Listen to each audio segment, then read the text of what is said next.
Streetz 94.5, Atlanta's new hip hop station. So very honored to have a man in the building with us who I got a chance to interview back early in my career, maybe 2002-ish, at another radio station, but just happy to be in his presence again. Kanye West is in the building with Let's Show Some Love, ATL. Yeah. What's up?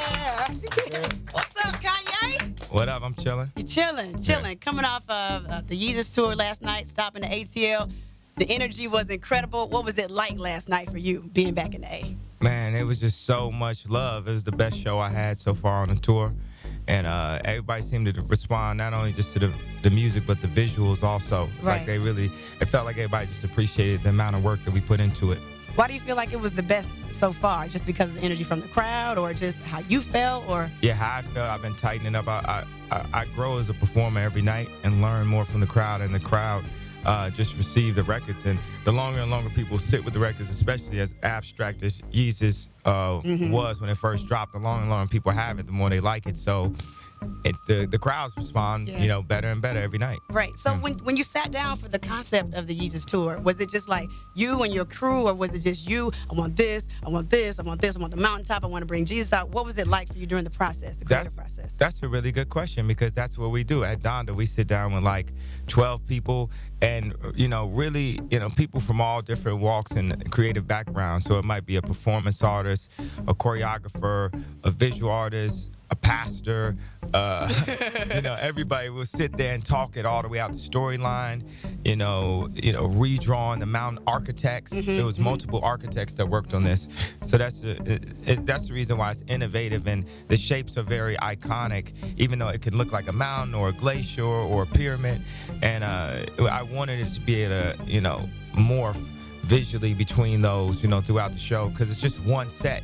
So how do you make one set that doesn't, get boring to people? Right. And, I, for the majority, use the big screen just for the sky. You only see my face on the screen one time. That's like during Jesus Walks. Yeah. So speaking of, the whole radio thing, do you feel like there's a difference between white media and black media when it comes to when people sit down and have interviews with you?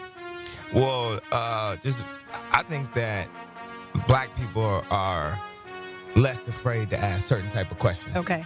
The white men, they're not gonna ask me. They just haven't even seen. They don't even know what this is, and you know what I'm saying. They're just like, look, we just want to get these ratings right quick. We don't want to offend you in no type of way. Right. Holiday got to go to your show last night, which was absolutely amazing. I do have one question though about the mask. What was the inspiration behind that? You wearing masks for most of the show, and then also the pivotal moment where white Jesus came and you took your mask off.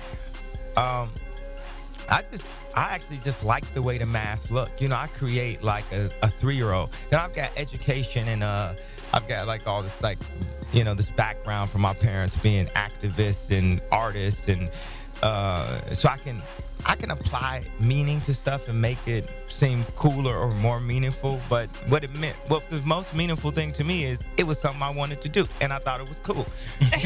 And so you did it. Yeah, like that's why I put white Jesus on there. I thought that was cool. I create like a 3-year-old. Like I basically, the more and more I get to create, the younger and younger, I am. And it's just sometimes I have to remember to act like adult when I'm not on stage or I'm not in a creative setting. But when I'm in that creative setting, it's just like, that's exactly what a 3-year-old, they'll draw like a picture of Jesus, a monster, a mountain, some cool mask, a big military poncho, a drum machine, anything they saw that they thought was cool, they would bring it together, and that would be their little drawing right there. So y'all saw my little drawing. Also, I love the fact that people say white Jesus. Now even white people say white Jesus. They do, yeah. The whole, all since I can remember, everybody been trying to say hair lamb's wool and Jesus is black and blah, blah, blah, blah. And no one has ever figured out exactly how to get that point across until the moment where you just say white Jesus. And that basically says everything right there. Right. Okay.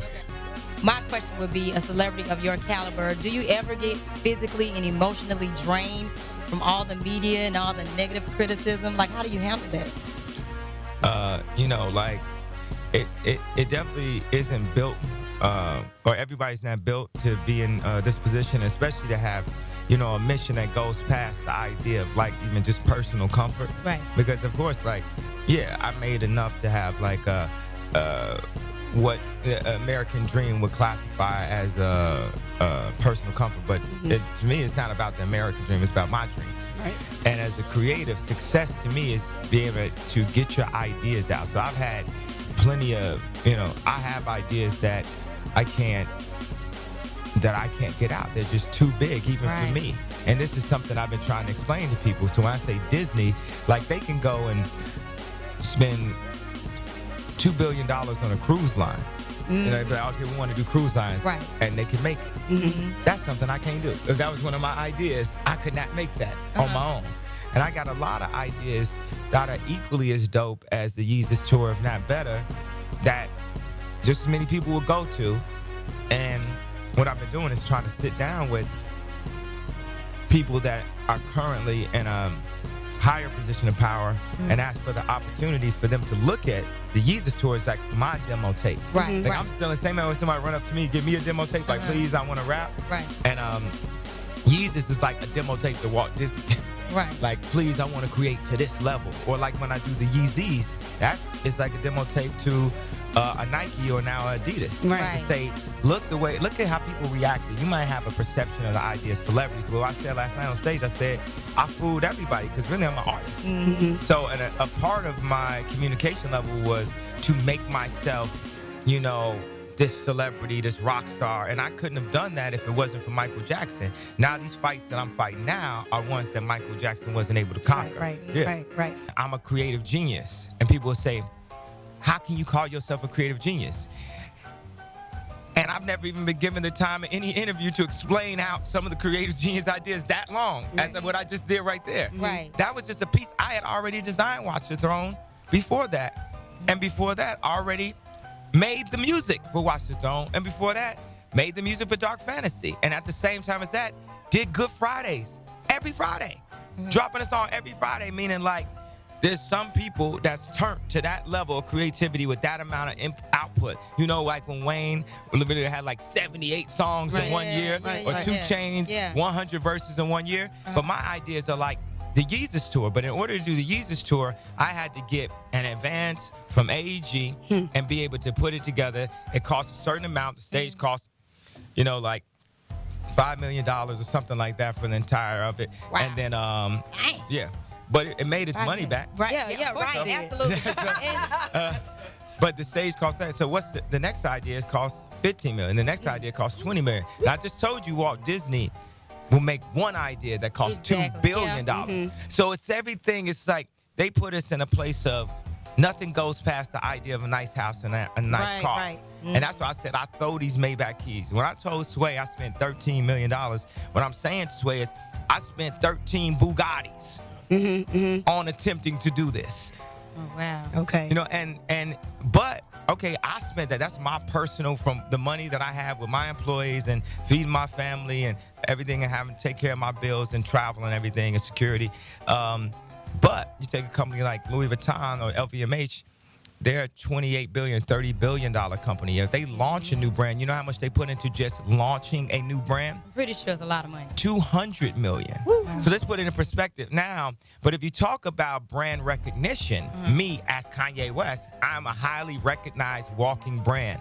Only problem is they want to classify and say you can only work on something that's an urban level. You don't see one black designer making something Louis Vuitton level. That one moment when me and Pharrell got to break in, that was a glitch in the matrix. They would do everything to stop that and now not allow that to keep happening. I feel like Atlanta really understands, and people understand, is that even when I'm doing stuff that seems less traditional or more crazy or something that people wouldn't traditionally do, understand that I'm inside of it. So I'm fighting from inside. I'm inside the TV.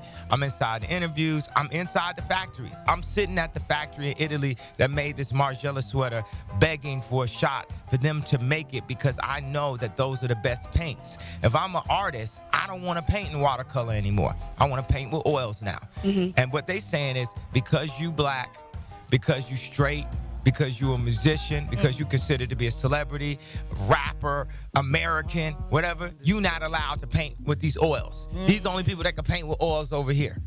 So do you feel like they're like blackballing you as far as these big corporations because you are on a rant or motivational speeches about them, you know, not meeting with them, such as the Louis Vuittons or the Google chairman? Do you feel like they're blackballing you from the fashion industry? Yeah, they can't. No, if you got black balls, you already blackballed from the fashion industry, period. That's what I'm saying. What's the worst could happen? I not do another shoe? You know what I'm saying? How long ago I did them Louis shoes? You think I didn't want to do more? How many designs you went in asking for the Dons and stuff, and then they had like a knockoff of it? Right. I just wanted to create more. You know what I'm saying? I made money on that too. You know what I'm saying? When I say feed my family, I mean I want to be able to feed my family forever, for generations, and I want to do anything I want to do creatively and be able to make money off of, because I'm valid to do that. Now you got the new situation with Adidas, of course. Are the Red Octobers coming out on that, or is that gonna stay under the Nike brand? Well, me and Mark Parker gonna have to have a conversation about that finally. With Nike, I definitely want to say I appreciate the opportunity that they gave me to blow my brand up, to blow the Yeezy brand up with their name and stuff. Because Nike had that respect. I had the Yeezy name. We did a shoe together, and people fell in love with that concept. So now Yeezy means something where I can take that brand to another corporation, make more money off of it, and make more of it, have more control of it. So I want to show love to Nike. Thank you for the opportunity, and also show love to Adidas. Thank you for the new opportunity, because we about to turn up. And I'm about these ideas in my head, these dreams. Y'all about to get more of them. So the Yeezys that comes out with Adidas, they are going to be affordable. Yeah. It's not going to be like 3 stacks. I want to be able to buy it just a little bit. Because anybody, people who like are really into clothes, also they like having clothes that other people can't always get. Yeah. I feel proud I had mine. But but it's gonna be some stuff depending on what leather we use. That's gonna be a certain price, and it's gonna be some stuff we might use a canvas on it, like a woven. That'll be a certain price. But definitely everybody will be able to get something. You know, even like you go to Louis Vuitton, you get a wallet. Yeah. I ain't saying it's gonna be Louis Vuitton prices, but you know, somewhere under that. Streetz 945 Atlanta's new hip hop station. A-Time, thank y'all so much, man. Kanye West, appreciate you so much for coming through, bro. Yeah, thank you, man.